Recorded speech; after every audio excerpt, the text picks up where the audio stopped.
மதம் வந்து மக்களுக்கு வந்து ஒரு அவதிப்படக்கூடியவர்களுக்கு ஒரு பேலியேட்டிவ் ஒரு ஒரு ஒரு மருந்துன்னு அவர்கள் சொன்னார்கள். ஆனால் சாதாரண மருந்து அல்ல, அது மயக்க மருந்து. அந்த மயக்க மருந்து அந்த உருண்டையில் தடவி கொடுக்குற மாதிரி கொடுத்தார்கள். எல்லா மதங்களையும் சமமாக பேசலாம், ஆனால் மதத்தை எதிர்த்து பேசுகிற உரிமை உண்டான்னா சோவியத் ரஷ்யாவில் அப்படி இருந்த மாதிரி அதை எதிர்த்து பேச உரிமை இல்லை அப்படின்னு சொல்லி ஒரு சார்பு நிலைக்கே தள்ளி கொண்டு வந்து கொஞ்சம் கொஞ்சமாக படிப்படியாக வந்து ஜனநாயக வாசல் வழியாக வந்து சர்வாதிகார நாற்காலியில் அமர்ந்து விட்ட கொடுமை பல இடங்களில் இருக்கிறது. ஜாதி என்பது மதம் கூட மாறலாம். அவர் எவ்வளவு கொடுமையாக வச்சுருக்காருன்னா, நீங்கள் மதம் மாறலாம், ஜாதி மாற முடியாது. அதுதான் நீங்கள் எந்த ஜாதியில் பிறந்தீங்கன்னு சொல்லப்படுகிறதோ அந்த ஜாதியில் தான் இருக்கணும் என்று சொல்லி கொஞ்சம் கொஞ்சமாக மக்கள் மனதில் ஒரு பெரிய மூளை விலங்கு போடப்பட்டது. ஜாதியை நீங்களும் நானும் உருவாக்கலைங்க, கடவுளே உருவாக்கியிருக்கார். இப்படி சொல்லி சொல்லி மூளையில் போட்ட விலங்கை பாதுகாத்து கொண்டிருக்கிற நேரத்தில் அந்த மூளையில் போட்ட விலங்கை உடைக்கின்ற பணியைத்தான் பெரியார் இயக்கம், சுயமரியாதை இயக்கம் மிக தெளிவாக நடத்தி கொண்டு வருகிறது. தாய்மொழி கட்டாயம் வீட்டில் பேச வேண்டும், பெற்றோர்கள் பேச வேண்டும், தாய்மொழியை சொல்லிக் கொடுக்க வேண்டும். நல்ல திருப்பம் பல இடங்களில் தமிழ் பள்ளிகளை உருவாக்கி தொண்டரமாக அதை செய்து கொண்டிருக்கிறார்கள் பல நாடுகளில். அது வரவேற்க தகுந்தது. அதே நேரத்தில் தங்களுடைய வாழ்க்கை முறையை நான் பார்க்கிறேன். அடிப்படையில் மனிதர்கள் சுயநலவாதிகள் என்று ஒரு பழமொழி உண்டு, அது தவிர்க்க முடியாது. ஆனால் அந்த சுயநலத்துக்குள்ளேயே எது பொதுநலம் சுயநலம் என்பதில் ஒரு கோடு இருக்கிறது. எது அளவுக்கு மீறி வரம்பு மீறி போக வேண்டிய அவசியம் இல்லை.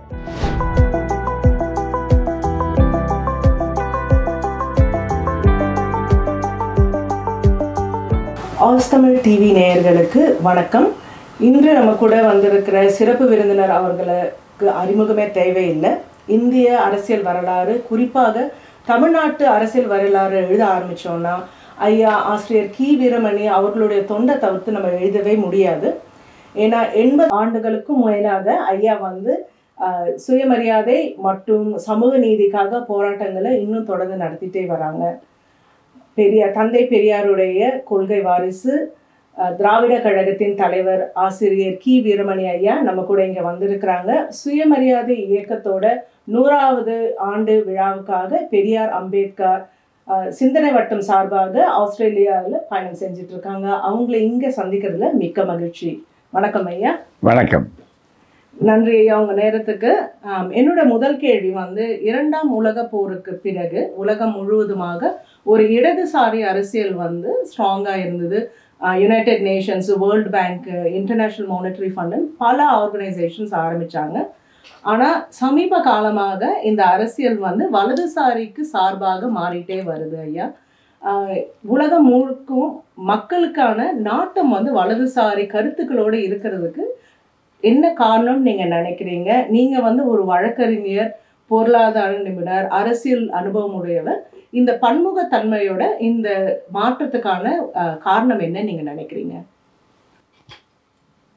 அடிப்படையில் ஆதிக்கவாதிகள் ஏற்கனவே தாங்கள் பிடிமானம் கொண்டு எதை வைத்து கொண்டு ஆதிக்கம் செலுத்தினார்களோ அந்த ஆதிக்கத்துக்கு இடையில் மிகப்பெரிய ஆபத்து ஏற்பட்டு விட்டது என்பதை இடதுசாரிகள் பலம் நடந்து கொண்டிருக்கிற காரணத்தால் அதை வீழ்த்த வேண்டும் என்பதற்காக மிகப்பெரிய அளவில் திட்டங்களை செய்தார்கள்.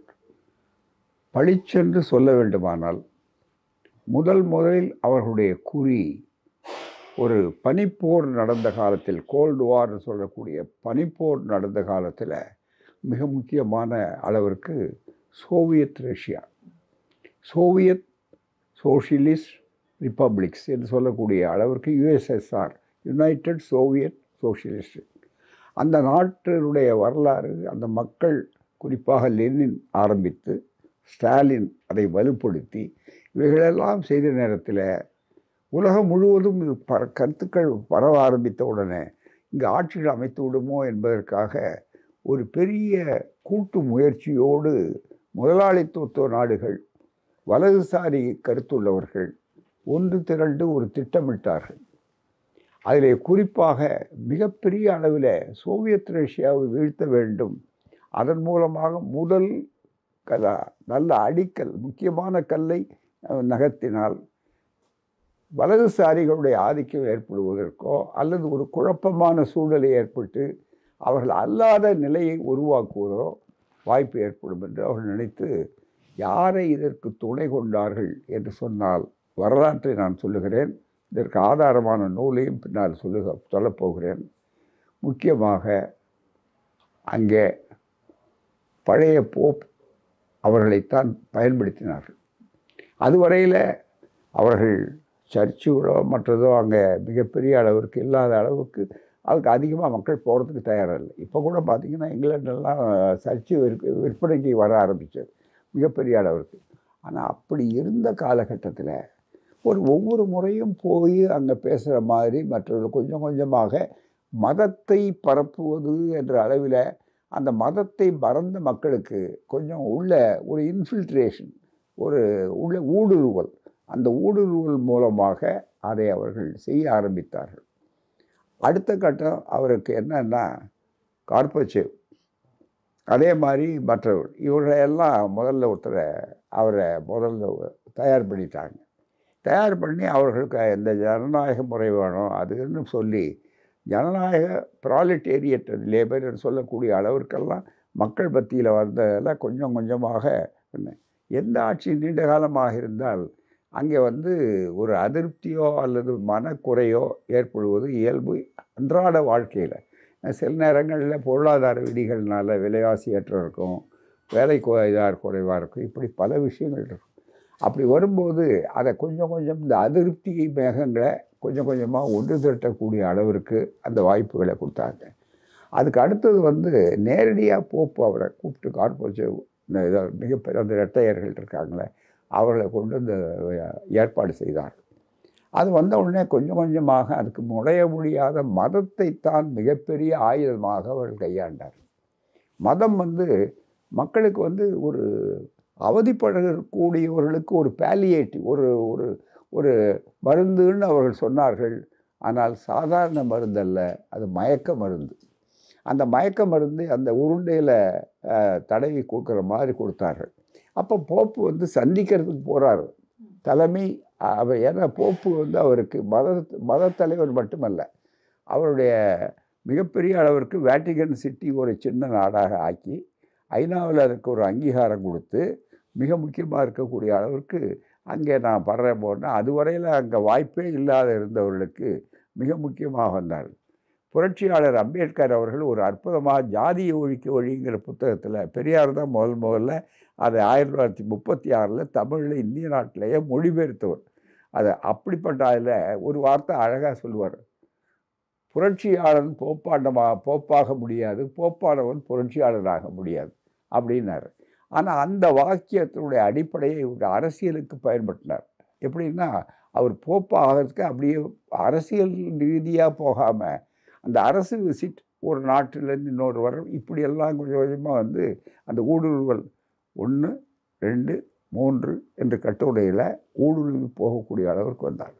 இது அத்தனையும் தெரிய வேண்டுமானால் இதற்கு முன்னால் இருந்த போப்பவர்களை பற்றி ஒரு பெரிய சுமார் 800 பக்கத்துக்கு மேலே ஒரு புத்தகம் வந்தது. அப்போது அதில் எவ்வப்போதெல்லாம் சந்தித்தார்கள், எப்படியெல்லாம் அந்த அரசாங்கத்தை வீழ்த்துவது என்று திட்டமிட்டார்கள் என்பதை ஒரு அமெரிக்கரே ரொம்ப தெளிவாக எழுதியிருக்கிறார். அதிலிருந்து மிக முக்கியமாக கொஞ்சம் கொஞ்சமாக அந்த மத உணர்வுகளை பண்ணார்கள்.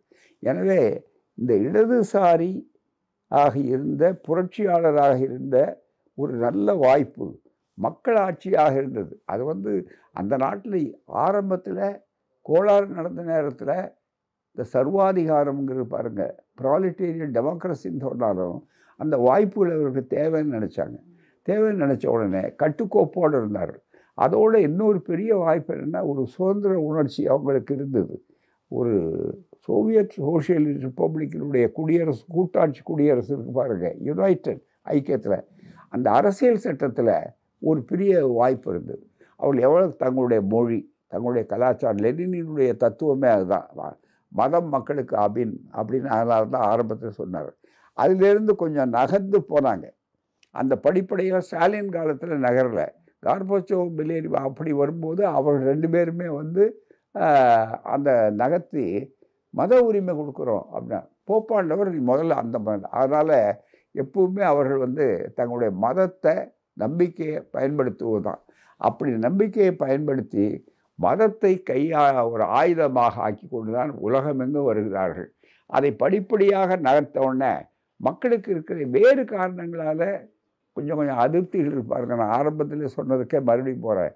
அந்த அதிருப்தி மேகங்களை ஒன்றாக்கின உடனே அவர்கள் மதத்தை பயன்படுத்தி அப்புறம் எல்லாம் கடவுள் செயல், எல்லாம் மதத்தில் ஆண்டவன் பார்த்துக்குவோம் அப்படிங்கிற எண்ணம் வந்து உங்களுக்கு நீங்கள் வேண்டிகள் வேறு ஒன்றும் வேண்டாம், நீங்கள் வந்து ப்ரேயருக்கு வாங்க, நீங்கள் உடனே இங்கே வாங்க என்று சொல்லக்கூடிய அளவிற்கு சொல்லி எல்லா இடங்கள்லையும் இந்தியா உள்பட இந்த செக்குலரிசம் என்று ஆரம்பித்திருந்த பிறகு மதச்சார்பற்ற தன்மை, மதத்துக்கு வேலை இல்லை அப்படின்னு சொல்லி, அதுவும் குறிப்பாக ரஷ்யாவை பொறுத்தவரையில் அவர்களுக்கு என்னென்னா மிக முக்கியமாக செக்குலருக்கு விளம்பரம் சொன்னார். உங்களுக்கு கடவுள் மதம் நாத்திக கருத்தை பரப்புறதுக்கு மதத்தை புண்படுத்துவாங்கன்னு மதத்தை பாதுகாத்துட்டாங்க.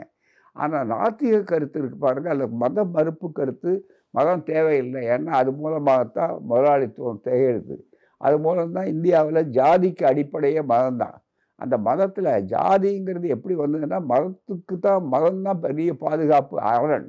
ஆகவே அது உள்ளதாக அது வளர்ந்து கொண்டே வரக்கூடிய அளவுக்கு. ஆகவே தான் எல்லா இடங்களிலும் மதம் என்ற ஆயுதத்தை பயன்படுத்தி பக்தி என்ற கருவிகளை அதை மூலாதாரமாக ஆக்கி கொண்டு உள்ளே நுழைகிறார்கள். வேறு சில பொருளாதார பிரச்சனைகள், வேலையில்லா திண்டாட்டம், விலைவாசி உயர்வு, இது போன்றவைகளும் வருகின்றன. மக்களுக்கு அதிருப்தி ஏற்படுகின்றன பல்வேறு காரணங்களால். இன்னொரு பக்கத்தில் அந்த பெருமுதலாளிகளே, கார்ப்பரேட் முதலாளிகளே மிகப்பெரிய அளவிற்கு வருகிறார்கள். இங்கே அதுக்கு பதிலாக இந்தியாவை பொறுத்தவரையில், மற்ற நாடுகளை பொறுத்தவரையில் என்னென்னா ஜாதி, அந்த ஜாதி மூட நம்பிக்கை, அதை கடவுள் நம்பிக்கையை பயன்படுத்துவது, இப்படி எல்லாவற்றையுமே அவர்கள் போட்டு கொஞ்சம் கொஞ்சமாக நம்ப வருகிறார்கள். இந்தியாவில் கூட மிகப்பெரிய அளவிற்கு வெளிப்படையாக ஒரு மத ஆட்சி என்று சொல்லிக்கூடிய ஒரு பக்கம் அரசியல் சட்டத்தில் செக்குலர் என்று இருக்கக்கூடிய இடத்துக்கு செக்குலருக்கே ஒரு புது விளக்கம் சொல்ல ஆரம்பித்தாங்க. என்ன அந்த புது விளக்கம்னு சொன்னால், ரொம்ப எல்லா மதங்களையும் சமமாக பேசலாம், ஆனால் மதத்தை எதிர்த்து பேசுகிற உரிமை உண்டான்னா சோவியத் ரஷ்யாவில் அப்படி இருந்த மாதிரி அதை எதிர்த்து பேச உரிமை இல்லை அப்படின்னு சொல்லி ஒரு சார்பு நிலைக்கே தள்ளி கொண்டு வந்து கொஞ்சம் கொஞ்சமாக படிப்படியாக வந்து ஜனநாயக வாசல் வழியாக வந்து சர்வாதிகார நாற்காலியில் அமர்ந்து விட்ட கொடுமை பல இடங்களில் இருக்கிறது. ஆனால் கடைசியாக ஒன்று என்னென்னா, இந்த நிலை நீங்கள் கேட்டீர்கள், அதில் கொஞ்சம் மாறுதல் பட்ட கருத்தை சொல்லணும். அந்த எண்ணம் இப்போ அது ஒரு நடுவில் ஒரு காலகட்டம், ஒரு கிரகணம் மாதிரி, மிக முக்கியமாக எக்லிப்ஸ் அது மாதிரி இப்போ அது கொஞ்சம் கொஞ்சமாக நகர்ந்து கொண்டு வருகிறது. உதாரணமாக இலங்கையிலேயே கூட எடுத்துக்கிட்டோம்னா இனப்பிரச்சனை வேறு, ஆனால் அதே மாதிரி மற்ற இடங்களில் தென் அமெரிக்கா போன்ற பல இடங்களில் பார்த்திங்கன்னா இப்போது அந்த வலதுசாரிகள் வீழ்த்தப்பட்டு இடதுசாரிகள் வர்றாங்க. அது மாறி மாறி வரக்கூடிய அளவிற்கு மக்கள் பிரச்சனையில் அவர்கள் பல நேரங்களில் இடதுசாரிகள் மக்கள் பிரச்சனையிலிருந்து கவனத்தை வேறு வகையில் திருப்பும்போது அந்த வாய்ப்புகள் ஏற்படலாம், தனிப்பட்ட சூழ்நிலை ஏற்படலாம். ஆனால் இறுதி வெற்றி இருக்கு பாருங்கள், அவர்களுக்கு ஆங்கிலத்தில் ஒரு பழமொழி உண்டு, battles we may have won but final thing is the war is yet to be won அப்படி இருக்குது. அந்த 2 கட்டம் இருக்குது பாருங்கள். அந்த 2 கட்டத்தில் இருக்கக்கூடிய போர் முறை நடைமுறையில் இப்போது இன்று கொண்டிருக்கிறது. 2 களங்கள் இருக்கிறது. அதில் ஒன்று சீசா மாதிரி மேலே போகும் கீழே வரும் என்று சொன்னாலும் நிச்சயமாக கடைசி வரையில் இது நிலைக்காது. ஒரு காலத்தில் ஹிட்லர் தான் உலகத்திலேயே சாம்ராஜ்யம் நடத்துகிறான்னு நினச்சார். இப்போ ஹிட்லருடைய தலைமுறையே தெரியாத அளவுக்கு ஆகியிருக்கிறது. ஆகவே தான் அரசியலில் ஒரு சுழல், அந்த சுழல் அப்படி மாறி மாறி வரும்போது அந்த சுழலே தான் கடல்னு நினைக்க முடியாது. கடலில் சுழல் ஒரு பகுதி, அதுதான் வெற்றியோட. இப்போ நீங்கள் சொன்னதுலேருந்து இப்போ சீசா மாதிரி சொன்னீங்க இல்லையா, மேலே கீழே போகும். இப்போ அந்த பக்கம் மேலே கொஞ்சம் வலதுசாரி கருத்துக்கள் கொஞ்சம் மேலே இருக்கிற காரணத்தால் தான் இப்போ தமிழகத்தில் பார்த்தீங்கன்னா, தமிழ்நாட்டில் இடைநிலை சாதிகளுடைய ஆணவ கொலைகளும் சாதிய வன்முறைகளும் சமீப காலமாக நிறைய ஆயிட்டு வருது. இதற்கான காரணம் இந்த வலதுசாரி கருத்துக்கள் மேலே இருக்குதுதான் நினைக்கிறீங்களா, இல்லை வேற ஏதாவது காரணம் இருக்கா? திராவிட கழகம் இதை எப்படி மேற்கொள்ள போகுது? சாதி ஒழிப்புக்காகத்தான் சுயமரியாதை இயக்கம் 100 ஆண்டுக்கு முன்னாலே ஏற்பட்டது. இப்போ அந்த சாதி ஒழிப்பு இருக்கு பாருங்க, இந்த சாதி ஒழிப்புங்கிறத திராவிட கழகத்துடைய தந்தை பெரியார் அவர்களுடைய அணுகுமுறை இருக்கிறத, அது மேலெழுந்த வாரியாக புண்ணுக்கு பொருகு பூசுவது அல்ல, மாறாக முழுக்க கவனத்தோடு பார்க்க வேண்டியதை நோய் நாடி நோய் முதல் நாடக்கூடியது. காரண காரியங்கள் அது எப்படி வந்ததுன்னா அப்போ பார்க்கும்போது தான் அடித்தளம் மிக முக்கியமானது. பெரியார் சொன்னார், எப்படி இந்த ஜாதியை ஏன் ஒழிக்க முடியலன்னா, இடையில அந்த ஜாதி முதல்ல வர்ணம், அந்த வர்ணத்திலிருந்து பார்த்திங்கன்னாக்கா 4000 ஜாதி பிரித்து பிரித்து பிரித்து பிரித்து பிரித்து வைக்கிறார். ஏன்னா மற்றவர்கள் மெஜாரிட்டி, அந்த மெஜாரிட்டியாக இருக்கிற பெரும்பான்மையோடு நின்று அந்த எதிரியாக இருக்கக்கூடிய உயர் ஜாதிக்காரர்கள் இருக்கக்கூடிய அந்த ஆதிக்க ஜாதிகள் இருக்கு பாருங்க, அந்த உயர் ஜாதிக்கார 3% தான். அந்த 3%த்தில் இருக்கிறவன் 97% சந்திக்கணும். அப்போ சந்திக்கிறப்போ அதுக்கு என்ன 97% வெற்றி பெறுவான். அதனால் என்ன பண்ணாங்க, தனித்தனியாக ஜாதியை பிரித்து விட்டான். 97%மும் மொத்த எண்ணிக்கையில் 97%. ஆனால் 970லேருந்து 9700 வரைக்கும் பிரித்து விட்டான். அப்போ எல்லோரும் புரட்சி கவிஞர் அழகாக சொல்லுவார், ஓஎன் சகோதரரே ஒன்றுக்கு பஞ்சாதீர், நாவலந்தீவு நம்மை விட்டு போகாது. சொல்கிறதுக்கு உதாரணம் சொல்கிறார். நீ எதுக்கு இருக்க, வாழ்கின்றார் 33 கோடி மக்கள் என்றால் சூழ்கின்ற பேதமும் அத்தொகை இருக்கும், இவரெல்லாம் ஒன்றாகி நம்மை எதிர்ப்பதெங்கே அப்படின்னு சொல்லி அவங்க எல்லோரும் அங்கே தனித்தனி தான். அது மாதிரி தனித்தனியாக வந்த உடனே ஒரு ஆள் இருக்கா, 0.5% இருக்குது. ஆகவே அவளை பிரித்தாளக்கூடியது டிவைட் அண்ட் ரூல் என்பது தான் ஆரியம் மிக முக்கியமாக அவருடைய தத்துவ ரீதியாக இந்தியாவை பொறுத்தவரையில் வேத கலாச்சாரம் மற்றவர்கள் என்பது மூலமாக இந்த சாதியை வருணத்தை நியாயப்படுத்துவதோடு அகலப்படுத்தி கொண்டே வரக்கூடிய வாய்ப்புகளை தெரிய வைத்தார்கள். ஒரு மதம் என்று சொன்னால் கூட ஒரு மதத்தில் பல பிரிவுகள், பல பிரிவுகளுக்குள்ளே உட்பிரிவுகள் என்பது மதத்திலேயே இருக்கிறது.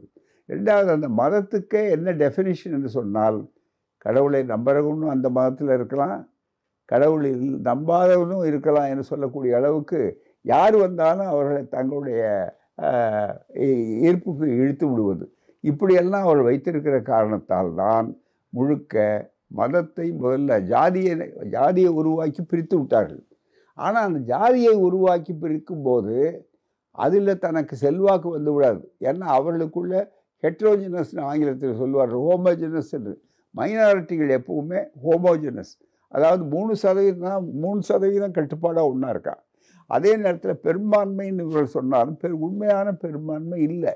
அவங்க தனித்தனியாக பிரித்து 1% கீழே நான் தான் 9097 9700 அப்படின்னு பிரித்து விட்ட உடனே அவளுக்கு என்ன வாய்ப்பு வருதுன்னு சொன்ன உடனே பிரிச்சுட்டாங்க, பிரிவு மனப்பான்மை.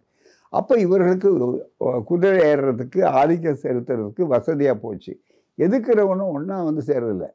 அவன் வரும்போது அதுதான் அம்பேத்கர் அவர்கள் அழகாக ஒன்று சொன்னார், படிக்கட்டு ஜாதி முறை, கிரேட் அண்ட் இன்ஈக்வாலிட்டி. மற்ற நாடுகளில் இருக்கிறதுல இன்ஈக்வாலிட்டி பேதம்தான். ஆனால் கிரேட் அண்ட் இன்ஈக்வாலிட்டி இருக்கு பாருங்கள், ஒரு படி அதுக்கு கீழே இன்னொரு படி அதுக்கு கீழே. இன்னும் அழகாக ஒரு விளக்கம் சொன்னார். ஒரு பெரிய மாளிகையை கட்டி, பல மாடிகளுக்கு உள்ள மாளிகையை கட்டி, அவரை மேலே அடுத்தது இன்னொரு பகுதி, இன்னொரு 3வது பகுதி, 4வதுன்னா இந்த கீழே இருக்கிற கதவே கிடையாது. ஏறணும் ஏறுற இடத்துல தான், கீழே இருக்கிறவர் தான். இதுதான் ஜாதிய முறையை அழியாமல் இருப்பதற்கும் பாதுகாக்கப்படுவதற்கு இருக்கிற ஆபத்து. அவன் நிலையில் பிறவியல ஒருவன் ஜாதி என்பதற்கு மதம் கூட மாறலாம். அவன் எவ்வளவு கொடுமையாக வச்சுருக்காருன்னா, நீங்கள் மதம் மாறலாம், ஜாதி மாற முடியாது. அதுதான் நீ எந்த ஜாதியில் பிறந்தீங்கன்னு சொல்லப்படுகிறதோ அந்த ஜாதியில் தான் இருக்கணும் என்று சொல்லி கொஞ்சம் கொஞ்சமாக மக்கள் மனதில் ஒரு பெரிய மூளை விலங்கு போடப்பட்டது. கால் விலங்கு என்பது இருக்கிறத அது பொருளாதார பேதம், கை விலங்கு இருக்கிறத அது அரசியல் பேதம், இது மூளை விலங்கு. இந்த மூளை விலங்கு உடைக்கக்கூடியது நாங்கள் சொல்லுவோம் பெரியார் சம்பட்டி, அதை தான் முடிக்க முடியும். ஏன்னா வேகமாக அடித்து உடைக்க முடியாது. அதுபோல் கருத்தாக்கம், அந்த பிரச்சாரம், போராட்டங்கள் இது அத்தனையும் வரும். இந்த கருத்தாக்கங்கள் போராட்டங்களை திராவிடர் கழகம் ஜாதிக்கு எதிராக 100 ஆண்டுகளுக்கு முன்னாலே சொல்லி படிப்படியாக அந்த உணர்வுகளை உண்டாக்கியது. ஒரு 100 ஆண்டுக்கு முன்னால் காசு கொடுத்து கூட நாடகம் பார்க்க முடியாது, பஞ்சமர்களுக்கு இடமில்லைன்னு நோட்டீஸ் அடித்தான். இன்றைக்கி அந்த மாதிரி இல்லை. மிகப்பெரிய அளவுக்கு ஒவ்வொரு துறையிலும் ஆதிக்கம் செலுத்தக்கூடியவர்களுக்கு வீழ்த்தி இன்றைக்கு வந்து கொண்டிருக்கிறார்கள். ஆனாலும் பக்தி என்ற போராலும், கடவுள் பேராலும், சாஸ்திரங்கள் பேராலும் இந்த பல பிரிவுகளை வைத்துக்கொண்டு ஜாதியை அதோட இணைத்து விட்டார்கள். அதுதான் மிக முக்கியம். அதனுடைய விளைவு சடங்குகள். அந்த சடங்குகளில் பார்த்திங்கன்னா சமஸ்கிருத கலாச்சாரம், அந்த சமஸ்கிருத கலாச்சாரத்தில் பார்த்திங்கன்னா அதில் ஆண் பெண் சமத்துவத்துக்கு இடமில்லை. அதில் ஜாதியை பாதுகாக்கிறது ஒரு பக்கம், இன்னொரு பக்கம் வைதீகம் சனாதனங்கிற பேரில் ஆதிக்கம் செலுத்தக்கூடியது இன்னொரு பக்கம். இது அத்தனையும் நடந்துகிற காரணத்தால் இந்த மதத்தை அவர்கள் எளிமையாக பூத்தி வலதுசாரிகள் தங்களுடைய கொள்கையாக எது அந்த அமைப்பில் சொன்னார்களோ ஜாதியை காப்பாற்ற வேண்டும். இந்த ஜாதியை காப்பாற்றணும்னா எது மூலமாக இருக்கணும்? இந்த ஜாதியை நீங்களும் நானும் உருவாக்கலைங்க, கடவுளே உருவாக்கியிருக்கார். இந்த பாருங்கள், இதுதான் மனு தர்மம். இந்த பாருங்கள், இதை கீதை சதுர்வர்ணம் மயா சிருஷ்டம், 4 ஜாதிகளையும் நானே உண்டாக்கினேன். வருண தர்மத்தை பார்த்து நான் மாற்ற முடியுமான்னா அந்த மாற்றம் என்னாலேயே செய்ய முடியாது. சட்டங்களை கூட திருத்தலாம், ஆனால் இதை மாற்றவே முடியாது. இப்படி சொல்லி சொல்லி மூளையில் போட்ட விலங்கை பாதுகாத்து கொண்டிருக்கிற நேரத்தில் அந்த மூளையில் போட்ட விலங்கை உடைக்கின்ற பணியைத்தான் பெரியார் இயக்கம், சுயமரியாதை இயக்கம் மிக தெளிவாக நடத்தி கொண்டு வருகிறது. அதில் மிகப்பெரிய அளவுக்கு வெற்றியும் பெறுகிறது. ஆனால் அவர்கள் கொஞ்சம் கொஞ்சமாக ஆட்சியை பிடித்து கொண்டு மற்றவர்களை வைத்து கொண்டு அதை ஒரு கருவியாக்கி கொண்டு மற்றவர்கள் ஒரு சாரார் கையில் இருக்கிற ஆயுதம் இல்லாத ஒருவனோடு போராடக்கூடியது, இன்னொரு பக்கத்தில் கையை கட்டிவிட்டு இன்னொரு பக்கம் ஆயுதங்களை பயன்படுத்தி கொண்டு நடப்பது மாதிரி ஒரு சமமில்லாத ஒரு போட்டி, அன்ஈவன் என்று சொல்லக்கூடிய அளவிற்கு ஏற்றத்தாழ் உள்ள ஒரு நிலை இருக்கிறது. ஆகவே திராவிட கழகத்தை பொறுத்தவரையில் பிரச்சாரம், போராட்டம் இந்த ரெண்டையும் செய்யணும். எது இப்போ எப்பெல்லாம் வருகிறதோ அது ஆணவ கொலைகளை பற்றி சொன்னீங்க. ஆனால் சாதி மறுப்பு திருமணங்கள் ஏராளமாக நடந்து கொண்டிருக்கிறது. அந்த சாதி மறுப்பு திருமணங்கள் அளவுக்கு ஆணவ கொலைகள் கிடையாது. ஆனால் இந்த ஆணவ கொலைகளை எப்படி வச்சு விட்டால் ஜாதியை பிரித்ததோடு மட்டுமல்ல, சாதி பெருமையில சொல்ல ஆரம்பித்தான். இதுக்கு முன்னால் ஒரு காலத்தில் சங்க காலம்னு தமிழ் சமுதாயம், இப்போவும் தமிழ்நாட்டில் மற்ற இடங்களில் ஒரு புதிய சங்க காலம் இருக்குது, அது ஜாதி சங்க காலம். அப்படிப்பட்ட ஒரு கொடுமையை பயன்படுத்தி கொண்டிருக்காங்க. அது வெளிநாடுகளுக்கு போகும்போது அங்கே மட்டும் இல்லை, அங்கே தேய்கக்கூடிய அளவுக்கு வந்த உடனே எங்கெங்கெல்லாம் இந்த முற்போக்கு கருத்துகள், இடதுசாரி கருத்துக்கள் வந்ததோ அங்கெல்லாம் இந்த மதத்தை, பக்தியை, கோயில்களை கட்டி அல்லது மத அமைப்புகளை உருவாக்கி மதவெறியை தூண்டிவிட்டு இந்த ஒரு நிலையை உருவாக்குகிறார்கள். இதையெல்லாம் அதனால தான் ஏன் கடவுள் மறுப்பு, ஏன் மதத்தை பேசணும் அப்படின்னா, நாங்கள் அதுக்காக எங்கள் மதத்துக்கு மேலேயோ கடவுள் மேலேயோ சாஸ்திரம் மேலே இல்லை, எவைகளெல்லாம் ஜாதிக்கு முட்டு கொடுக்கின்றனவோ, எவைகளெல்லாம் ஜாதிக்கு பாதுகாப்பு அரணாக இருக்கிறதோ அந்த ஆபத்தை எழியணும். உதாரணமாக ஒரு நோய் வரும்போது கிருமிகள் இருக்குது, அந்த கிருமிகளை ஆராய்ச்சி செய்து அந்த கிருமிகளை அழிக்கணும் என்று நினைக்கிறோம். பெரியார் ஐயா ரொம்ப எளிமையான உதாரணத்தை சொல்லுவார் மக்கள் மத்தியில். மலேரியான்னு ஒரு நோய் உண்டு, மிக முக்கியமாக கொசுக்கள் கடிக்கிறதுனால மலேரியா வருது. மலேரியாவை ஒழிக்கணும்னா என்ன செய்யணும்? ரெண்டும் இல்லை. சாதாரணமாக ஒரு காலத்தில் முதல் கட்டம் குயினா மருந்துன்னு ஒரு மருந்தை கொடுத்தாங்க. ஆனால் அது பயன்படாதுன்னு சொன்ன உடனே கடைசியாக வேகமாக என்ன செய்யணும் அப்படின்னு வரும்போது இந்த கருத்து ரொம்ப மிக முக்கியமானது.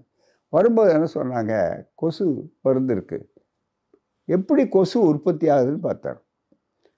நீர்த்தேக்கம், அசுத்தங்கள். இப்போ பார்த்திங்கன்னா கோவிடில் கூட அதுதான் மிக முக்கியமாக காரணம்ன்றதை கண்டுபிடிச்சி எல்லாருக்கும் அபராதம் உள்பட போடாதுங்க. தண்ணி நீக்கம், குப்பைகள் இதெல்லாம் இருக்குது. அந்த நீர் மிகப்பெரிய அளவுக்கு வந்த உடனே கொசுக்கள் இதனால் வருது. கொசுக்களை அழித்தால் ஒழிய மலேரியா வராது. அதே மாதிரி கோவிடும் இன்னொரு பாகம், அதுதான் மிக முக்கியம். அப்படிப்பட்ட ஒரு சூழ்நிலையில் இன்னும் ஒரு படிமை, அந்த கொசுக்கள் எங்கே உற்பத்தி ஆகுது அப்படின்னாரு. இல்லை, அது குட்டையிலேருந்து வருது. அப்போ குட்டையை தூர்க்கணும். இந்த ப்ராசஸ் இருக்குது பாருங்கள், இந்த அணுகுமுறை தான் பெரியாருடைய அறிவியல் பூர்வமான அணுகுமுறை. அதுதான் கடவுள் விரோதமாக கடவுள் காப்பாற்றுவார் ஜாதியன்னு சொன்னால் ஜாதியை ஒழிக்கக்கூடிய, சமத்துவத்தை விரும்பக்கூடிய, மானிடம் ஒன்று என்று சொல்லக்கூடிய, பிறப்போக்கும் எல்லா உயிருக்கும் என்று சொல்லக்கூடிய அளவிற்கு இருக்கக்கூடிய ஒன்று தெளிவாக அதை எதிர்க்க வேணும். அதில் ஒரு சமரசம் செய்து கொண்டு இது இருக்கலாம் அது இருக்கலாம்னா இல்லை, குட்டையும் இருக்கலாம், கொசுவுக்கும் வாய்ப்பு கொடுக்கலான்னு. அப்போ கொசுவுக்கு முதல்ல கொசுவில் கண்டுபிடிச்சான். நான் மட்டும் என்னை காப்பாற்றிக்கிட்டா போதும்னு, சமுதாயத்தை காப்பாற்றணும். கொசுவலை உடனே கொசுவலை எங்கள் பெரியார் சொன்னார், என்ன நீங்கள் பிராமண துவேஷியா ஜாதி துவேஷியா அப்படின்னு கேட்டார். இல்லை, மிக முக்கியமாக நான் கொசுவலை கட்டிக்கிறேன்னா கொசு துவேஷின்னு சொல்லுவியா என்று கேள்வி கேட்டார். ஆக அவர்கள் மிக முக்கியமான இந்த கட்டத்திற்கு வந்து அதை வேகமாக செய்யக்கூடிய அளவிற்கு வந்ததுனால தான் இன்றைக்கு வந்திருக்கிறோம். கொசுவை அழிக்க வேண்டும் என்று நினைத்து அது கடவுள் ரூபத்தில் வந்தாலும், அது சாஸ்திர ரூபத்தில் வந்தாலும், அது மற்ற எந்த வகையில் வந்தாலும், அது அரசியல் ரீதியாக வந்தாலும் அதை எதிர்க்க வேண்டும் என்ற உணர்வோடு திராவிடர் கழகம் வைத்து கொண்டிருக்கிறது. அதையும் மீறி சில ஆணவ கொலைகள் அங்கங்கே நடந்து கொண்டிருக்கிறது. ஆனால் அதைவிட அதிகமான அளவுக்கு சாதி மறுப்பு திருமணம் நடக்கிறது. எங்களுடைய பெரியார் திடலில் பெரியார் சுயமரியாதை திருமண நிலையம் என்று ஒன்று இருக்கிறது. அதில் நூற்றுக்கணக்கான தோழர்கள் எந்த விதமான சடங்கும் இல்லாமல் அங்கு ஜாதி மறுப்பு, மத மறுப்பு இவைகளோடு தெளிவாக இருக்கிறார்கள். நாங்கள் சரியான வயதா, சட்டப்படி அவர்கள் தகுதி உள்ளவர்களா என்பதை மட்டும் பார்த்து, பற்பல நேரங்களிலே அவர்களுக்கு இரத்த பரிசோதனை உட்பட உடல் நலம் சரியாக இருக்கிறதா என்பதெல்லாம் கூட விருப்பப்படுகிறவர்களுக்கு அதை செய்து கொடுத்து தான் திருமணம் செய்கிறோம். நேற்று கூட ஒரு தொலைக்காட்சியில் ஒரு மிகப்பெரிய ஒரு வானொலியில் சிறப்பாக ஒரு கேள்வி கேட்டார். நீங்கள் இவ்வளோ பிரச்சனை செய்து சாதி ஆணவ கொலைகள் நிறையா நடக்குது அப்படின்னாரு. உடனே நான் சொன்னேன், ஆணவ கொலைகள் மிகப்பெரிய அளவிற்கு நடக்கிறது ஒரு சிலது. அது எப்படிப்பட்டதுன்னா, ஏராளமான கார்கள் சாலையில் ஓடுகிறது, ஆனால் விபத்துக்கான சில நிகழ்வுகள் நடக்குது, அங்கொன்றும் இங்கொன்றும். அந்த சாலைகள் இவ்வளோ செய்தி எது ஆகும்னா விபத்து தான் செய்தி ஆகும். பாதுகாப்பாக போய் சேர்ந்த சாலைகள் கார்கள் நிறையா இருக்குது, அது செய்தி அல்ல. ஏன்னா செய்திங்கிறதே தலைகீழ இருக்கிறது தான். ஆகவே ஜாதி ஒழிப்புக்காகவே தன்னை அர்ப்பணித்து கொண்ட இயக்கம் வைக்கம் தெருக்களிலே 1924 பெரியார் அவர்கள் கலந்து கொண்ட தெருக்களில் நடக்கிற உரிமை என்பது மாறி மிகப்பெரிய அளவுக்கு அதையும் தாண்டி வெற்றி பெற்று கோயிலுக்குள்ளே கடைசி அது கர்ப்பகிரகம் என்று சொல்லக்கூடிய கோயிலுக்குள்ளே வந்து அந்த இடத்தில் தான் இன்னமும் அந்த ஜாதி பாம்பை பெரியார் கைத்தடி அடித்து விரட்டி எல்லாம் பண்ண உடனே பாதுகாப்பாக அங்கே இருக்கிறது என்று கடைசியில் பெரியார் 95 வயதில் அந்த போராட்டத்தை நடத்தி அதில் வெற்றி பெற்று இன்றைய எங்களுடைய திராவிட ஆட்சி கலைஞர் காலத்தில் அதுக்கு சட்டம் செய்தார்கள், உச்சநீதிமன்றம் போனார்கள், செல்லும் என்று சொன்னார்கள். பிறகு அதை அமல்படுத்தாத நிலை இருந்தது. இன்றைய திராவிட ஆட்சி தமிழ்நாட்டை பொறுத்தவரை சாதி தீண்டாமை ஒழிப்புக்கு எதிராக இருக்கக்கூடிய மிகப்பெரிய ஒரு வாய்ப்பை ஏற்படுத்தி அர்ச்சகர்கள் அனைத்து ஜாதியினரும் அர்ச்சகர்களாகலாம் சொன்னார். இந்த பல பேருக்கு அந்த கருத்தே புரியறதில்லை. அனைத்து சாதியினர் அர்ச்சகர்னா இவங்க தான் கடவுள் மறுப்பாளர்களாச்சே, இவங்களுக்கு என்ன? அது கடவுள் மறுப்பு எங்கள் கொள்கை. அனைத்து சாதியினரும் அர்ச்சகராக வேண்டும் என்று மனித உரிமை. நான் கடவுள் ஏற்காதவனாக இருக்கலாம், அதே நேரத்தில் என்னுடைய சகோதரன், என்னுடைய குடும்பத்திலிருந்து இன்னொருத்தர் கோயிலுக்கு போகிறவங்களாக இருக்கலாம். அவங்கள இழிஜாதின்னு சொன்னால் அது என்னையும் பாதிக்கும், தன்மானத்தை பாதிக்கும். எனவே தான் மிகப்பெரிய அளவிற்கு அதில் வெற்றி பெற்று வந்திருக்கிறோம். பெரிய அளவிற்கு இருக்கிறது. ஆனால் இது 5000 ஆண்டு காலம். அம்பேத்கர் அவர்கள் அழகாக சொன்னார், கட்டணம் இல்லை போய் சிவட்டி எடுத்து அடிக்கிறது. இந்த மன உண்மை உள்ளே ஏற்படுத்தி இருக்கான். அந்த விலங்கு மூளைக்கு போட்ட விலங்கு, அதை அடித்தால்தான் அது ஒரு நீண்ட போர். அதில் வெற்றி பெற வேண்டிய கட்டங்கள் பல இதில் வெற்றி பெற்றிருக்கிறோம். இன்னும் போக வேண்டிய தூரம், இந்த பயணம் தொடர்ந்து கொண்டிருக்கிறது. அது செய்வோம். அதுதான் மிக முக்கியம். உங்களுடைய பயணத்தில், இப்போ திராவிட கழகத்தோட பயணத்துக்கு அயல்நாட்டில் வாழற தமிழர்கள் எப்படி உதவலாம்? அவங்க கிட்டேருந்து உங்களுடைய எதிர்பார்ப்பு என்ன? அப்புறம் இப்போ குழந்தைங்க, அவங்கவுங்க குழந்தைங்களுக்கோ அப்புறம் அயல்நாட்டவர்களுக்கோ தந்தை பெரியாருடைய கருத்துக்களையும் அம்பேத்கர் அவர்களுடைய கருத்துக்களையும் அவங்க எப்படி கொண்டு போய் சேர்க்கலான்னு நீங்கள் ஒரு ஐடியா கொடுத்தீங்கன்னா நல்லாயிருக்கும். அதாவது ரொம்ப முக்கியமான கேள்வி. அயல்நாட்டு அயலக தமிழர்கள் குடியேறியவர்கள் தங்களுடைய அடையாளத்தை இழக்காமல், அதே நேரத்தில் எந்த நாட்டில் அவர்கள் குடிமக்களாக இருக்கிறார்களோ அவர்கள் பொதுவான அளவிற்கு அவருடைய நடைமுறையில் சமூக பணிகளில் மற்றவர்களில் ஒன்றி போக வேண்டும். அந்த அரசாங்கங்களோடு அரசியலோடு அதை விட அதிகமாக தங்களுடைய பங்களிப்பு என்ன என்பதையும் தெளிவாக ஆக்கி கொள்ள வேண்டும். முதலாவது, அந்த பிள்ளைகளை நன்ற அளவுக்கு வளர்க்க வேண்டும். தம்முடைய தாய்மொழியை வீட்டிலாவது பேச வேண்டும். அதுதான் மிக முக்கியம். அவர்களுக்கு இந்த உணவுகள் மற்றவைகள்லாம் வருகிறது. இப்போ நம்ம தமிழ்நாட்டிலிருந்து பல தொலைக்காட்சிகள் உலகளாவிய அளவிற்கு வந்ததில் நன்மைகளும் இருக்குது, தீமைகளும் இருக்குது. பல விஷயங்கள் சில தெரிந்து கொள்ள முடியாத தமிழ் இருக்குது இதில். ஏன்னா முத்தமிழுக்கு தாண்டி ஒரு தொலைக்காட்சி தமிழ் ஒன்று இருக்குது, மிக முக்கியமாக. அந்த மாதிரி அளவுக்கெல்லாம் சிலது நன்மையாக தீமையாங்கிறது பட்டிமன்ற விவாதத்துக்குரியது.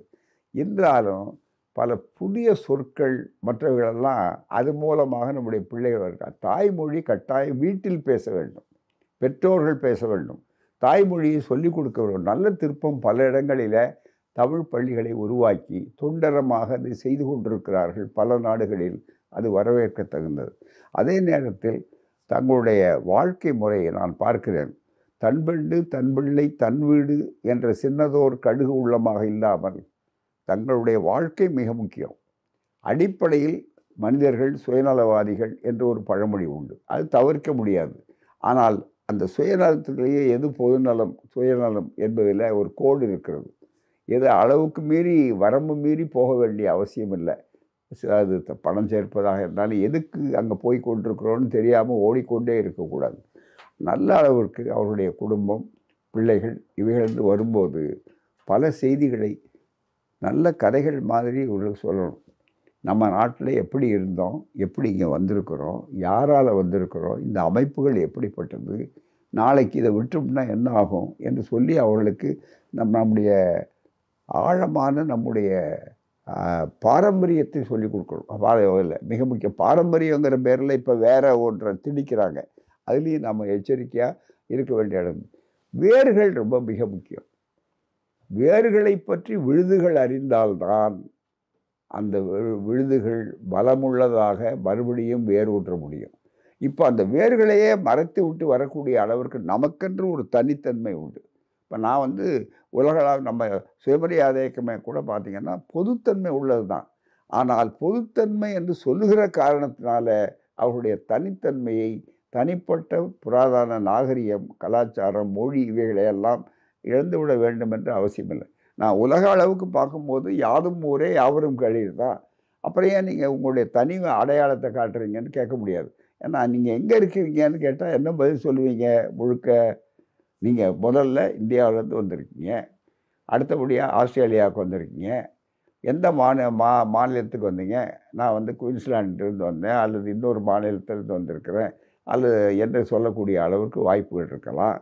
அதே மாதிரி ஆனால் அந்த வாய்ப்புகளை நம்முடைய அடையாளத்தை காட்டுறோம், அதுதான் மிக முக்கியம். அப்போ எந்த தெருவில் இருந்திருக்கீங்கன்னு சொல்கிறோம், அப்போ தெருவு சொல்கிறோம். என்ன இலக்கு அப்படின்னு சொல்லும்போது வீட்டில் என்னன்னு சொல்கிறோம். நீங்கள் என்ன மொழி பேசுகிறீங்க அப்படின்னு சொல்லும்போது அது குறுகிட்டே வரும். ஆனால் அடிப்படையில் மனிதத்தன்மை, மனித நேயம், இந்த மனித நேயத்தை பிள்ளைகளுக்கு சொல்லிக் கொடுக்கணும். நாம் இப்படி இருக்கணும், இப்படி இருக்கணும் அப்படின்னு. எப்படி நீங்கள் முதல்ல குறைந்த பக்கம் நன்றி, அந்த நன்றியை சொல்லணும். ஆங்கிலத்தில் நம்ம இந்த வார்த்தைகள் நீங்கள் கட்டாயமாக தெரியணும். மன்னிப்புக்கு வருத்தப்படுறேன் அப்படி சொல்லணும்னு எப்படி சொல்லிக் கொடுக்குற மாதிரி நாம் நன்றி காட்டணும். இவருக்கு ஏன் நம்மன்னா இவருக்கு உதவி பண்ணிருக்கார். நம்ம வசதியான உடனே மற்றவர்களுக்கு அதை பயன்படுத்தணும் அப்படி சொல்லக்கூடிய அந்த உணர்வை நிச்சயமாக மற்றவர்களுக்கு உண்டாக்க வேண்டும், அது குழந்தைகளுக்கு.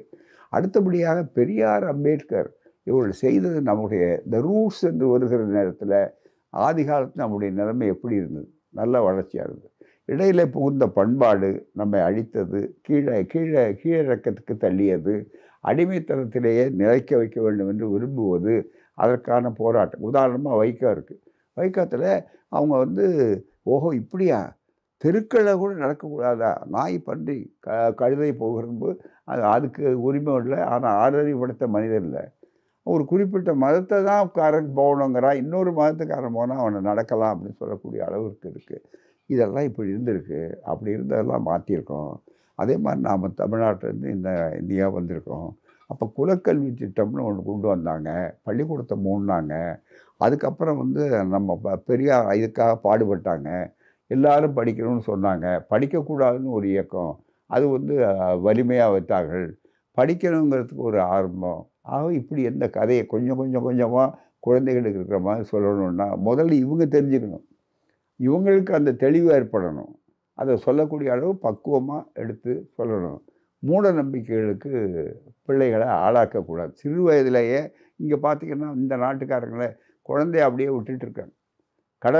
கடல் ஓரத்தில் உட்காந்துருப்பாங்க. அது கரையில் போகும். ஆனால் நம்ம ஆள் இல்லை. மேலே தூக்கி இறுக்கி கையில் பிடிச்சிக்குவோம். அதுதான் மிக முக்கியம். கொஞ்சம் தூரம் போனால் கூட ஐயோ அதை விடாதீங்க அப்படி சொல்லக்கூடிய அளவுக்கு வருவாங்க. நான் அடிக்கடி ஒரு உதாரணத்தை பிள்ளைகளுக்கு பிள்ளை வளர்ப்பு முறையில் ஒன்று சொல்லுவோம். என்னன்னு கேட்டால், பிள்ளைகளை வளர்க்கும் போது கூட பயத்தில் வளர்க்கக்கூடாது. நம்ம பிள்ளைகள் அதை தெளிவாக இருக்கணும். அது மூட நம்பிக்கை பயம் என்னென்னா, சாப்பாடு அந்த அங்கே இருக்கிற நாட்டில் குழந்தைகள் நிறையா இருக்குது. ஒரு குழந்தை பள்ளிக்கூடத்துக்கு போகுது. இப்போ பள்ளிக்கூடம் போகணுன்னா அங்கேயே சாப்பாடு கொடுத்துட்ற அளவுக்கு ஆட்சி வந்தாச்சு. அது வேறு. ஆனால் இப்போ அதை எடுத்து சாப்பிட ஊட்டுறாங்க. ஒரே தட்டு. அதில் சீக்கிரமாக ஊட்டி அடுத்த குழந்தைக்கு ஊட்டணும், அல்லது வேகமாக. இது பழைய நிலை, இது நான் சொல்கிறது. ஆக எல்லாவற்றையும் சாப்பிட்டுக்கிட்டு இருக்கும்போது என்ன நடக்குன்னா, இப்போ நேரம் ஆச்சு. இல்லை அந்த பிள்ளைங்க அங்கே அந்த வயதில் கொஞ்சம் இப்படி பக்கம் திரும்பி அது உடனே கொத்தி. ஆனால் இவங்க திணிக்கிற மாதிரி வந்தேன் சாப்பிடலண்ணா. பூச்சாண்டி வர்றான், பூச்சாண்டி காட்டணும். இல்லை பேய் வருது, பிசாசு வருது, சீக்கிரம் சாப்பிடு அப்படின்ன உடனே, இந்த பூச்சாண்டி அப்படிங்கிறது ஒன்றும் கிடையாது, எல்லாருக்கும் தெரியும். இந்த தாய் அவசரத்துக்காக அவருடைய வசதிக்காக இந்த பூச்சாண்டியை உற்பத்தி சொல்லிட்ட உடனே 8 வயசாகுது அதே குழந்தைக்கு, 10 வயசாகுது. வீட்டில் உட்காந்துருக்காங்க. வீட்டில் உட்காந்துருக்கும்போது 3 அறை இருக்குது. அந்த அறைக்குள்ளே போகும்போது வேகமாக இங்கேருந்து, பாப்பா இங்கே வாமா, அங்கே உள்ள பாட்டி வந்து வெத்தலை பொட்டி வச்சுருக்காங்க, அல்லது நான் இந்த ஒரு நோட்டு வச்சுருக்கேன், அதை எடுத்துகிட்டு வா அப்படின்னா கொஞ்சம் தயங்கிட்டு, இரவு 7 மணி, அது லைட்டு போட்டு போகணுன்னா. இது பழைய நிலை. இப்போ அப்படி பிள்ளைகளுக்கு மாறியிருக்காங்க. அது விட எல்லாம் போகலை. ஏம்மா தயங்கினேன்? பூச்சாண்டி இருப்பாப்பா, அதனால் நான் வரலை அப்படின்னா, பூச்சாண்டிக்கு வயசு 8 ஆகிடுச்சு. அப்போ ஆகவே முழுக்க இந்த மாதிரியான மூட நம்பிக்கைகளை சொல்லிவிடக்கூடாது. நல்ல அறிவியல் மனப்பான்மை. அடுத்தபடியாக அந்த அறிவியல் மனப்பான்மை கேள்வி கேட்கும்போது பிள்ளைகளை உற்சாகப்படுத்தணும். இதை கேட்காத, அதை கேட்காத, தொடர்ந்து பேசாத அப்படின்னு ஒரு அடக்குமுறையை பயன்படுத்தக்கூடிய வாய்ப்பு வாயை மூடக்கூடிய அளவுக்கு இல்லை. ஏன்னா பிள்ளைகள் அது மட்டும் இல்லை, பிள்ளைகள் முன்னால் பொய் சொல்லக்கூடாது. நீங்கள் சொல்லி அதை மிகப்பெரிய அளவுக்கு உண்மையை மாற்றி சொல்லு என்று சொன்னால் அந்த பிள்ளைகளுக்கு வந்து சின்ன பழக்கத்திலிருந்து அந்த அளவுக்கு மிக முக்கியமாக வரும். உதாரணமாக ஒருத்தர் ஃபோன் வருது, தொலைபேசி. அப்போ வந்து அவர் இருக்கிறார், ஆனால் அவர்கிட்ட இவர் பேச முடியாதுன்னு இந்த பிள்ளைகள், அப்பா அது ஃபோன் எடுக்குது குழந்தை. எடுத்த உடனே அப்பா நான் இல்லைன்னு சொல்லு அப்படின்னு சொல்லுவாங்க சாதாரணமாக. இல்லைன்னு சொல்லும்போது சாதாரணமாக இருந்தால் அவர் இல்லைன்னு சொல்லிட்டு போனான். அந்த குழந்தை என்ன ஆகும்? ஓ அப்பா இருந்துக்கிட்டே வேணும் அப்படின்னு மிகப்பெரிய அளவுக்கு, அது பெரிய அளவில் பொய் சொல்லக்கூடிய அளவுக்கு வரும். ஆக கூடுமான வரையில் தவிர்க்க முடியாத வாய்மையும் இதுன்னு வர்ற விஷயத்தை எக்ஸெப்ஷன் விட்டுருங்க. மீதியான அளவுக்கு வாழ்க்கையில் உண்மையை கடைப்பிடிக்கணும், ஒழுக்கத்தை கடைப்பிடிக்கணும், நன்றி மறக்கக்கூடாது, நமக்கு என்னென்னா உதவி பண்ணாங்கன்னு கொஞ்சம் கொஞ்சமாக சொல்லணுமே தவிர, இது வேறு எந்த விதமான மூட நம்பிக்கை இல்லாமல் தன்னம்பிக்கையை, துணிச்சலை உருவாக்க வேண்டும். துணிஞ்சு பார்க்கலாம். எந்த கேள்வி கேட்டாலும் அதுக்கு வந்து பதில் சொல்லணும். இந்த ஸ்பிரிட் ஆஃப் என்கொயரிங்கிறத குழந்தைகளுக்கு வளர்க்கத்தான் இதாக இருக்கும். அந்த அறிவியல் மனப்பான்மை தான். அந்த அறிவியல் மனப்பான்மையோடும் நம்முடைய வேர்களை பற்றி சொல்லியாகி விழுதுகளுக்கு பயன்படுத்தணும். நம்முடைய மொழி, கலாச்சாரம், பண்பாடு, நாகரிகம் இவைகளை பற்றியும் தெளிவாக சொல்லணும். பாட புத்தகங்களில் அது கிடைக்காது. ஒரு தாய் சோறு ஊட்டும் போது கூட துணிச்சலாக இருக்கக்கூடிய அளவிற்கு அந்த வாய்ப்புகளை பயன்படுத்தணும். இந்த கருத்துக்களோட நம்ம வெளிநாட்டு புலம்பெயர்ந்து வாழக்கூடிய தமிழர்கள் பெரியார் தத்துவப்படி, பெரியார் கொள்கையில் எத்தனையோ வாழ்வியல் முறை இருக்குது. வரவுக்குட்பட்டு செலவழித்து சிக்கனமாக இருக்கணும், அவங்க மீதப்படுத்தணும், தங்களுடைய வாழ்க்கையை ஆடம்பரத்துக்கு ஆக்கி கொண்டிருக்கக்கூடாது. இவைகளெல்லாம் இந்த தத்துவங்கள். இதையெல்லாம் பரப்பணும். மிக முக்கியமாக பெரியாரை பின்பற்றினால், அம்பேத்கரை பின்பற்றினால், வேதம் ஒழிந்த ஒரு சமுதாயம், துணிச்சல் மிகுந்த ஒரு வருங்கால தலைமுறை மிகப்பெரிய அளவில் கண்டுபிடிக்கலாம். ரெண்டாவது, முதல்ல எடுத்த உடனே உனக்கு அது தெரியாது, இது தெரியாது, உனக்கு இருக்கிற என்று எதிர்மறை கருத்துக்களை சொல்லக்கூடாது. அதுதான் மிக முக்கியம். விளக்கி சொல்லும்போது கூட ஆக்கப்பூர்வமான சிந்தனை அவர்களுக்கு உருவாக்க வேண்டுமே தவிர எதிர்மறை கருத்துக்களை உருவாக்கி அந்த பிஞ்சு உள்ளத்தில் இந்த நஞ்சை புகுத்தக்கூடாது. மத நஞ்சுகள், ஜாதி வெறித்தனம், இது அத்தனையும் இருந்தால் அந்த பழக்கத்தில் இங்கே இது நம்ம ஜாதி வழக்கம், நம்ம மத வழக்கம் என்று சொல்லி அதற்கு என்னன்னு புரியாமையே, அது சடங்குகள் தெரியாமையே அது தலையாட்டி கொண்டிருக்கக்கூடியதாக ஆக்கக்கூடிய அளவிற்கு இருக்கக்கூடாது. கேள்வி கேட்குற மனப்பான்மை உற்சாகப்படுத்த வேண்டும். இப்படி வாழ வேண்டும். நிறைய படித்திருக்கிறார்கள். படித்தவர்கள் என்பதை மட்டும் போதாது. படிப்பறிவு வேறு, பகுத்தறிவு வேறு. எனவே தான் படிப்பறிவு, பகுத்தறிவு, பட்டறிவு, ஒத்தறிவு. இந்த ஒத்தறிவுங்கிறது எம்பத்தி, மிகப்பெரிய அளவுக்கு. சிம்பத்தி வேறு, எம்பத்தி வேறு. அதோடு வாழ வேண்டும். இதுதான் என்னுடைய கருத்து. நன்றி, வணக்கம். நன்றி ஐயா. இவ்வளோ நேரம் உங்கள் நேரத்தை எங்களுக்கு செலவழித்து பல கருத்துக்கள், உலக அரசியல்லேருந்து பிள்ளை வளர்ப்பு வரைக்கும் நீங்கள் அருமையாக எங்களுக்கு சொல்லிக் கொடுத்தீங்க. அதுக்கு ரொம்ப நன்றி. ஆஸ் தமிழ் நேயர்கள் மூலமாகவும் ஆஸ்தமிழ் டிவி மூலமாகவும் உங்களை சந்தித்ததில் மிக்க மகிழ்ச்சி. நன்றி, வணக்கம். ஆசை தமிழ் சிறப்பான தொண்டு இங்கே செய்து கொண்டிருப்பது அரிய மகிழ்ச்சி. நல்ல அளவுக்கு இது ஒரு சமூக தொண்டு, இது ஒரு நல்ல அறப்பணி. ஆகவே இது வெறும் வணிகம் என்று பார்ப்பதை விட ஒரு நல்ல தொழிலா தொண்டா என்ற கேள்வி கேட்கும் போது இது தொண்டு. அவர்களுக்கு வாழ்த்துக்கள். நன்றி.